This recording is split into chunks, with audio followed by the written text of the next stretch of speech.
Hey, good morning. It is June 16th, 2025. It is 55 degrees here in San Francisco. It is partly cloudy, but it's supposed to be sunny sometime today. We're going to go all the way up to 59 degrees. It's a real summer day here. Thanks for tuning in. I was thinking about this weekend. I think I was 16 years old. I was in a Barnes & Noble.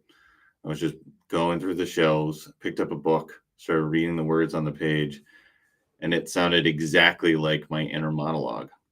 Exactly like it. It blew me away. It was a little scary, actually. Like, this is what my brain sounds like. Fell in love with the author, learned all about his life story, read his other books. So when people talk about AI and what AI can do, I hope it eats up a ton of our trivial writing. So many things don't need complex thought and humanity baked into them, but I'm not as worried about our storytelling, our deeper writing.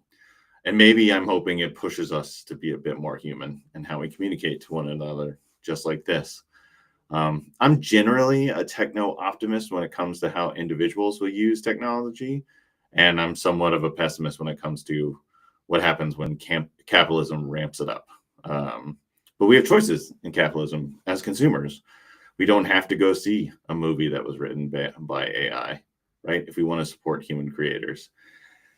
And I'm hoping that, that choice is powerful enough to not force the entire industry to go that way. But the other thing about capitalism is it loves niches. So there will always be a market for like handmade things. That's just the world that we live in. My office is full of tools and technology that inspires me and helps me be more creative. It's got guitars and guitar pedals and synthesizers and all sorts of things. They don't necessarily make me better. I'm a mediocre guitar player at best, but they inspire me. They unlock some creativity. They make me think about things in a new way. So I'm for technology in that instance. In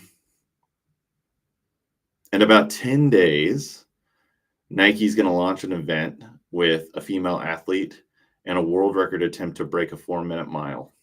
Ed Cotton posted this on LinkedIn and got my attention with it. And that it's, from a brand point of view, it's somewhat risky because it's never been accomplished before. And what happens if they fail? But from an internal culture point of view, it's huge. It's a moonshot.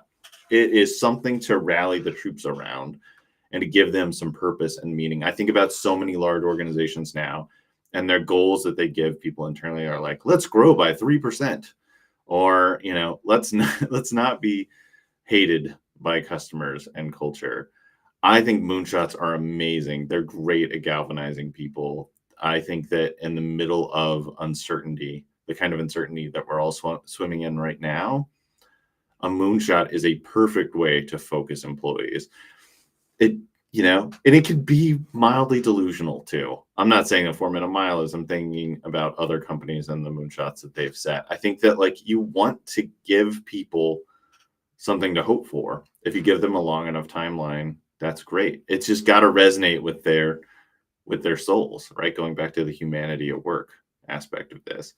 Again, it can't just be like, oh, we want to become number one in our category, because how does that feel to me? But giving them a milestone to reach for is, I think, a great motivator. And I wish more leaders would do that. I wish more leaders would have the audacity to pick a target in the world like that. So that's what I'm thinking about. Had a good weekend. Lots of toddler activities. Father's Day. That was nice. I got to sleep in, thanks to my wife, Jess. I feel rested and ready to go this week.